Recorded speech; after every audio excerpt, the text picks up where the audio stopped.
आइए प्यारे बच्चों, आप देख रहे हैं राय संस्कृत ऑनलाइन क्लासेस और मैं राजेश कुमार गौड़ आपके लिए फिर से लेकर के आया हूँ पार्ट 3 के प्रश्नोत्तर। तो यहाँ हम समझते हैं पार्ट 3 के प्रश्नोत्तरों को। आपको पार्ट पढ़ा दिया है, इस वीडियो के डिस्क्रिप्शन में जाकर के आप पार्ट के 2 पार्ट बनाए हैं हमने, वहाँ जाकर के आप उन पर लिंक करके आराम से पार्ट को फिर से देख सकते हैं। तो हम चलते प्रश्नोत्तर की ओर। यहाँ देखिए बच्चों, एक पदेन उत्तरम लिखत, एक पदेन उत्तरम लिखत, एक पद में उत्तर लिखो।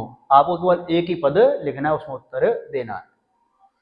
कुश लवौ कम उपसृत्य प्रणमत, कुश और लव कम किसके उपसृत्य पास जाकर प्रणमत प्रणाम करते हैं। यानी कुश और लव किसके पास जाकर के प्रणाम करते हैं। तो किसके पास जाते हैं प्रणाम करने के लिए?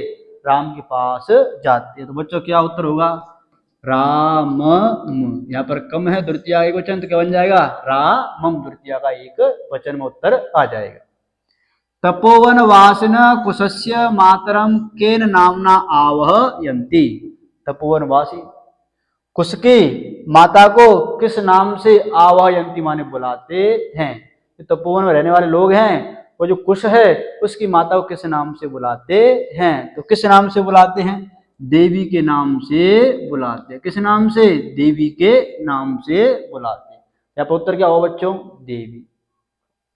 वयो अनुरोधात कलालनीय भवति, वयो माने उम्र, कम उम्र के कारण, कम उम्र के कारण, क माने कौन, लालनीय लालन के, भवति माने होता है।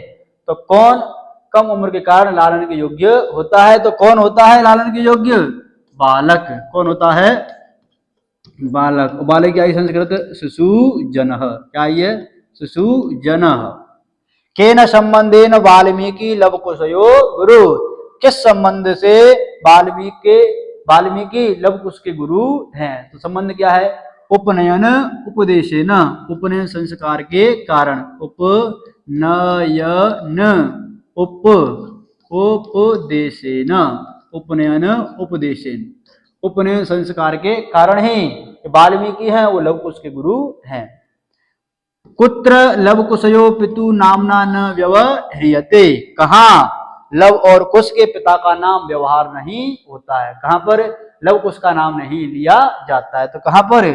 तपोवन में। कहाँ पर? तपोवन में, तपोवने। तो आपने यहाँ पर 5 प्रश्नों को समझा। पहले प्रश्न के 5 प्रश्नों को आपने समझ लिया है। अब चलते दूसरे प्रश्न की ओर।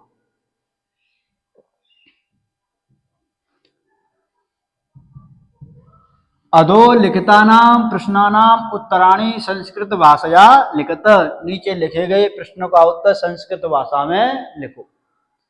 आपको हिंदी में नहीं लिखना है। रामाय कुशलवयो कंठाश्लेषस्य स्पर्श कीदृशः आसीत, राम के लिए कुश और लव का, कुश और लव दोनों का, कंठाश्लेषस्य गले लगाने का, स्पर्श कीदृश कैसा, आसीत माने था। तो कैसा था स्पर्श? राम के लिए लव और कुश का जो गले लगाने का स्पर्श कैसा था? तो कैसा था स्पर्श? हृदय को छू जाने वाला था, हृदयग्राही स्पर्श, हृदयग्राही, हृदय को छू जाने वाला स्पर्श था। रामः लव कुशौ कुत्र उपवेशयितुं कथयति, राम लव कुश को कहाँ उपवेशति बिठाने के लिए, कथयति माने कहते हैं। तो राम लव कुश को कहाँ बिठाने के लिए कहते हैं? तो स्व सिंहासने, अपने सिंहासन पर। कहाँ पर? स्व सिंहासने, अपने सिंहासन बिठाने के लिए कहते हैं। बाल भावात, प्रश्न नंबर 3, बाल भावात हिमकरः कुत्र विराजते सुसुलालनम। तो बाल भाव के कारण चंद्रमा कहाँ विराजमान है? तो कहाँ विराजमान है? शिव भगवान के मस्तिष्क पर। कहाँ पर? शिव भगवान के मस्तिष्क पर। या तो बोलिए आप शिवे मस्तिष्क, या फिर पशुपति मस्तिष्क, पशुपति मस्तिष्क, पशुपति के मस्तिष्क पर या शिव के मस्तिष्क पर, शिवस्य क्या आएगा, शिवस्य मस्तिष्क। सुशुलालनम, लवकुशयो वंशस्य कर्ता क, लवकुश के वंश का कर्ता कौन है, लवकुश के वंश का कर्ता कौन है, तो कौन है, सहस्त्र दिदिति, सहस्त्र दिदिति, भगवान सूर्य, क्या जाएगा, भगवान सूर्य लवकुश के वंश के कर्ता हैं। लवकुशयो मातरम वाल्मीकि के नामना आवहयन्ति, लवकुश की माता को वाल्मीकि के माने किस, नामना माने नाम से, आवयंती माने बुलाते हैं, यानी किस नाम से बुलाते हैं, तो किस नाम से बुलाते हैं, भदु के नाम से बुलाते हैं, भदु नामना आवहयन्ति, के नीचे क्या आएगा, भदु, आपका उत्तर हो जाएगा। तो आपने प्रश्न संख्या 2 के 5 प्रश्नों को पढ़ लिया। आगे चलते हैं प्रश्न संख्या 3 की और ऐसे ही आप वीडियो के प्रश्नों को देखते रहें, आपको सारे प्रश्न यहाँ वीडियो में करवाए जा रहे हैं और अच्छी तरह आपको समझ में भी आ रहे होंगे। यहाँ नीचे लिखे गए रेखांकित पदों में विभक्ति और कारण उदाहरणों के अनुसार बताओ, विभक्ति क्या लिखना है और कारण लिखना है। विभक्ति तृतीय है, कारण क्या है, अलम के योग में, जो खाली जगह है आपको यहाँ विभक्ति लिखनी है, कारण लिखना है, विभक्ति कारण, विभक्ति कारण, विभक्ति कारण, विभक्ति कारण आपको यहाँ दर्शाना है। जब हम कारक पढ़ेंगे तो इसको और अच्छी तरह समझ लेंगे, फिर भी यहाँ आपको सारी बातें बतलाई जा रही हैं। राजन अलम अति दाक्षिण्येन, मैंने पाठ में आपको बताया था, जहाँ अलम शब्द का अर्थ मत हो वहां तृतीय व्यक्ति का प्रयोग किया जाता है, जहाँ तृतीय का अर्थ प्रयोग किया जाए, अलम शब्द का प्रयोग हो, वह अलम का अर्थ मत निकाला जाएगा। तो दाक्षिण्य में विभक्ति कौन सी है, तृतीया, अलम के योग में विभक्ति कौन सी होगी बच्चों, तृतीया, बात समझ में आ गई होगी। आगे चलते हैं, राम लव कुशौ आसन अर्धम उपवेश यति, यहाँ पर है रेखांकित लाइन, आसन अर्धम, कहां पर है, आसन अर्धम पे क्या है, रेखांकित लाइन है। तो यहां पे देखिए आसन अर्धम, आसन अर्धम उपवेशति माने बिठाता है, राम लव कुश को आधे आसन पर बैठाता है, तो आसन प्लस अर्धम, आसना अर्धम, यहाँ विभक्ति कौन सी है बच्चों, द्वितीया, कौन सी विभक्ति है, द्वितीया। उपवेश यति एक सूत्र है, उप उपसर्ग पूर्वकात बस धातु के रहते उपांग उद्यांग वस, उप अनु अधि आंग बस धातु के पर रहने पर द्वितीय विभक्ति का प्रयोग किया जाता है। तो यहाँ पर अर्थ क्या होगा, द्वितीया विभक्ति, बच्चों उत्तर क्या होगा, द्वितीया विभक्ति, किस योग में, उपवेशयति, किस अर्थ में, उपवेशयति के योग में विभक्ति कौन सी होगी, द्वितीया, कौन सी विभक्ति होगी, द्वितीया। धिक माम एव भूतम, धिक्कार है मुझे, इस प्रकार मुझे धिक्कार है, तो माम मुझे, विभक्ति द्वितीया है, विभक्ति कौन सी है, द्वितीया, तो द्वितीय विभक्ति लगा दी हमने, कौन सी विभक्ति कर दी, द्वितीया विभक्ति, किसके योग में द्वितीय विभक्ति हुई है, धिक, धिक माने धिक्कार, धिक के योग में कौन सी विभक्ति हुई है, द्वितीय विभक्ति हुई है। अवित परित समया निक्षा हाँ प्रति योगे अपि, तो हाँ प्रति आगे उभयत सर्वत धिक वहां पर आता है, तो धिक द्वितीया। अंक व्यवहितम अध्यासताम सिंहासनम, आप क्या करिए, रुकावट सहित सिंहासन पर बैठिए मेरी गोद में। अध्यासताम सिंहासन विभक्ति कौन सी है, द्वितीया, कौन सी विभक्ति है, द्वितीया, किस योग में, अधिसिंहस्तासाम कर्म, और क्रिया क्या है, अध्यास्यताम, अधिसिंहस्तासाम कर्म, इसके योग विभक्ति कौन सी हो गई, द्वितीय विभक्ति हो जाएगी। आगे अति विस्तरेण विभक्ति है तृतीया, विभक्ति कौन सी है, तृतीया, और किसके योग में है, अलम के योग में, बच्चों किसके योग में विभक्ति है, अलम के योग में कौन सी विभक्ति है, तृतीया विभक्ति। रामम विभक्ति कौन सी है, द्वितीया, विभक्ति कौन सी है, द्वितीया, और किसके योग में है, उपसृत्य के योग में, किसके योग में, उपसृत्य पास जाकर, इसके योग कौन सी विभक्ति है, द्वितीय विभक्ति है। यहाँ आपने कारक की विभक्तियों को पढ़ा।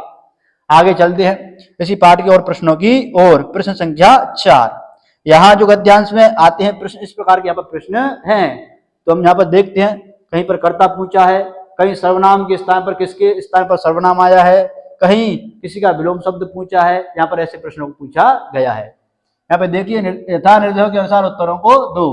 पहला प्रश्न 4 नंबर का, जानामि अहम तस्य नाम देयम अस्मिन् वाक्ये कर्तृपदम किम, अस्मिन इस वाक्य माने वाक्य में, कर्ति माने कर्ता, पद किम माने क्या है। इस वाक्य में कर्ता पद क्या है, पाठ को हमने पढ़ा है, तुम्हें इसका अर्थ पता होना चाहिए। तो जानामि जानता हूं, अहम माने मैं, तस्य उनका, नाम दिया माने नाम को, मैं उनके नाम को जानता हूं, ऐसा कहता है। तो कौन जानता है, जानामि अहम, तो अहम माने मैं, तो जो कर्ता कौन है यहाँ पर, अहम कर्ता है। तो उत्तर क्या है, अहम। बच्चों उत्तर क्या है, अहम उत्तर है। किम कुपिता एव बढ़ती उत प्रकृतिस्ता, अस्मात् वाक्यात वाक्यात हर्षिता पदस्य विपरीत अर्थक पदम चित्वा लिखत। किम कुपिता, क्या क्रोध में होकर, एवं इस प्रकार बढ़ती माने कहती है, क्या क्रोध में इस प्रकार कहती है, उत अथवा प्रकृतिस्ता या स्वाभाविक रूप से कहती है। अस्मात् वाक्यात, इस वाक्य में हर्षिता प्रसन्नता, पद का विपरीत अर्थक पद चिन्ह करके लिखो। तो क्या है बच्चों, कुपिता, क्या है, कुपिता, इसका अर्थ क्या है, प्रसन्नता, इसका अर्थ कुपिता, क्रोध होना, प्रसन्न होना, ये इसका उत्तर हो जाएगा। आगे विदूषक है उपसृत्य, विदूषक पास जाकर आज्ञा पयतु भवान, आप आज्ञा दीजिए। यहाँ भगवान ऐसा पद किसके लिए प्रयुक्त किया गया है, तो भगवान राम के लिए प्रयुक्त किया गया है कि राम भगवान आप आज्ञा दीजिए, विदूषक ऐसा कहता है। तस्मात् अंग व्यवहितम अध्याश काम सिंहासन मत क्रियापदम किम, तस्मात् अंग उनकी गोद में क्या करना, रुकावट सहित बैठना, सिंहासन पर बैठना, यहाँ क्रियापद क्या है, तो क्रियापद क्या है, अध्यास्य ताम। बच्चों क्या है क्रियापद, अध्यास्य ताम। पहले वाक्य में क्या, पहले प्रश्न में क्या पूछा, कर्ता, दूसरे वाक्य में विलोम शब्द पूछा, तीसरे प्रश्न में क्या पूछा, यहाँ पर सर्वनाम शब्द पूछ लिया, किसके लिए भगवान प्रयोग किया गया है, तो क्या है, रामम, संज्ञा शब्द का प्रयोग किया, पूछ लिया गया है। आगे प्रश्न संख्या 4, यहाँ क्रियापद पूछा गया है। आगे वयसस्तु न किंचित अनंतर अत्र आयुष इति अर्थ किम पदम प्रयोक्तम। वयसस्तु उम्र, तो उम्र में तो कुछ अंतर नहीं है, या आयुष उम्र, इस अर्थ के लिए कौन से पद का प्रयोग किया गया है, तो कौन से पद का प्रयोग किया गया है, वयस, वयस माने उम्र, इसका प्रयोग किया गया है। तो आपने प्रश्नों को समझ लिया। ऐसे प्रश्न आपको गद्यांश में नीचे मिलते रहेंगे, जब आप गद्यांश आएंगे तो ऐसे आपको प्रश्न देखने को मिलेंगे। आगे चलते हैं प्रश्न की ओर। तो यहाँ हम पढ़ रहे हैं प्रश्न संख्या 5, आपने 4 प्रश्नों का अध्ययन कर लिया है। यहाँ चलते हैं प्रश्न की ओर। अधोलिखिता नाम वाक्यानि कह कम प्रत्ययति कथयति, राम, नीचे लिखे गए वाक्यों का कौन किसके प्रति कहता है। यहाँ पर हम प्रश्नों को आपने पाठ पढ़ लिया है, तो यहाँ पे इन चीजों को देखेंगे, किसने किसके बारे में ये बातें कही है। व्यवधानम, व्यवधान के साथ रुकावट सहित, न नहीं चरित्र लोपाय, चरित्र को नष्ट नहीं करता है, यानी रुकावट के सहित आसन पर बैठना क्या नहीं करता, चरित्र को नष्ट नहीं करता है। तो ये किसने कहा है, राम ने कहा है। किसने कहा है, राम ने। और किससे कहा है, लव और कुश से कहा है, कुश लव, कुश लव, कुश और लव से कहा है। आगे प्रश्न संख्या ख, किम कुपिता एव बढ़ती, क्या क्रोध में इस प्रकार कहती है, उत प्रकृतिस्था, या सहज रूप से कहती है, या क्रोध में ऐसा कहती है। कौन पूछ रहा है, विदूषक। कौन कह रहा है, विदूषक कह रहा है, विदूषक। क्या वो क्रोध में कहती है, किससे कह रहा है, वो कुश से। किससे कह रहा है, कुश से। क्या वो क्रोध में कहती है या फिर स्वाभाविक रूप से कहती है। विदूषक ने कुश से ये बातें कही, पूछी। जानामि अहम तस्य नाम धेयम, मैं उनका नाम जानता हूं, ऐसा कौन कह रहा है, कुश। और किससे कह रहा है, विदूषक से कह रहा है कि मैं उनका नाम जानता हूं, सॉरी राम से कह रहा है। किससे कह रहा है, राम से, मैं उनका नाम जानता हूं। तस्या द्वे नामनि, उनके 2 नाम हैं। उनके कितने नाम हैं, 2। किसने कहा, लव ने कहा, उनके 2 नाम हैं। और किससे कहा, विदूषक से। एक तो नाम है देवी और एक का नाम है वधु। वयस्य, उम्र के, मित्र के, अपूर्वम खलु नाम धेयम, निश्चित ही यह पहले नाम नहीं सुना, ऐसा राम भगवान कहते हैं। और किससे कहते हैं, विदूषक से कहते हैं। किससे कहते हैं, विदूषक से। तो कौन किससे कह रहा है, यहाँ आपने इनको समझ लिया है। अब चलते हैं प्रश्न संख्या 6 की ओर। यहाँ आप देखेंगे आपको पर्यायवाची पढ़ने हैं। क्या पढ़ने आपको, पर्यायवाची। तो यहाँ पे देखिए हिमकर, या पहले शब्द कर समझ लो, आपको शब्द कर बता दूं मैं। मंजूषा में दिए गए पर्याय दो चुन करके पदों के समक्ष देखो, आपको दो पर्यायवाची इन पदों के समक्ष लिखने हैं। आगे बात समझ में कि नहीं आई? बात समझ में, आपको बात समझ में आ गई होगी। तो देखिए शिव भगवान शिव है, शिष्टाचार अच्छे आचार, शशि चंद्रमा चंद्रशेखर भगवान शिव, सुतः पुत्र, अधुना अब इस समय, पुत्र पुत्र, सूर्य सूर्य सदाचार शिष्टाचार, निशाकर निशाचर निशाचर निशाकर भगवान चंद्रमा, भानु भानु इदानीम अब और इस समय। तो इनका अर्थ क्या है? चंद्रमा। तो यहाँ पे क्या जाएगा? एक तो आ जाएगा यहाँ पर शशि, शशि का अर्थ क्या होता है? चंद्रमा। बच्चों शशि का अर्थ क्या होता है? चंद्रमा। दूसरा शब्द क्या आ जाएगा? दूसरा शब्द आएगा यहाँ पर निशाकर, क्या जाएगा? निशाकर। आगे देखिए संप्रति, संप्रति दो पर्यायवाची आपको, एक तो है इदानी, क्या है? इदानी। दूसरा लिख लो अधुना, क्या है? अधुना माने इस समय या फिर अभी। आगे समुदाचार, क्या है? सदाचार है, क्या है? सदाचार। और आगे है शिष्टाचार, क्या है? शिष्टाचार। आगे देखिए पशुपति किसका पर्यायवाची है? भगवान शिव का पर्यायवाची है। एक तो इसका क्या हो गया? शिव हो गया, क्या हो गया? शिव। दूसरा क्या हो जाएगा? चंद्रशेखर, जिसके सिर पर, शिखर पर क्या विराजमान है? चंद्रमा विराजमान है, और चंद्रशेखर। तनय किसे बोलते हैं? पुत्र। दूसरा पर्यायवाची क्या है? सुतः, सुतः माने क्या होता है? पुत्र।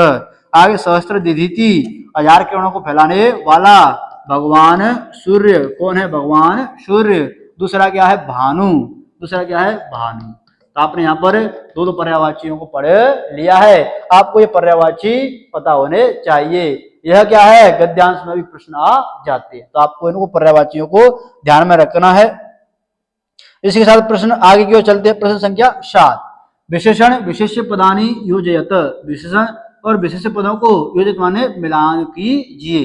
यथा विशेषणम पदानि और विशेष्य पदानि। जैसे ये विशेषण पद है श्लाघ्या, किसका है? कथा। कथा कैसी है? प्रशंसनीय है। तो ये विशेष्य पद है, और ये क्या है? विशेषण। जैसे हम पढ़ते हैं, क्या पढ़ते हैं? विशेषण और विशेष्य को, विशेष्य की बतलाने वाले शब्दों को विशेषण कहते हैं।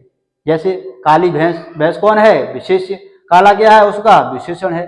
इसी प्रकार यहाँ पर हमको देखना है कौन सा विशेष्य के साथ विशेषण का प्रयोग पाठ में आया है, वही आपको यहाँ पर देखना है। समझिए उदात्त रम्य, उदात्य रम्य, तो क्या आएगा? समुदाचार, क्या आएगा? समुदाचार। जो उनका क्या था? शिष्टाचार था, अत्यंत कैसा था? अच्छा था, अत्यंत सुंदर था। अति दीर्घ, अति दीर्घ क्या था? वियोग, अति दीर्घ क्या था? वियोग। अब क्या संस्कृत है? प्रवास, क्या है? प्रवास। अति दीर्घ वियोग। समरूप, समान रूप है, क्या है? समान रूप। किसका है समान रूप?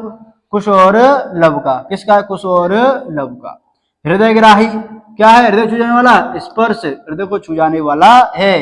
कुमार, दोनों कुमारों का जो कुटुंब का वृतांत है वो हमारे समान ही है। यहाँ पर आपने विशेषण और विशेष्य को मिला लिया है। आगे चलते नए प्रश्न की ओर।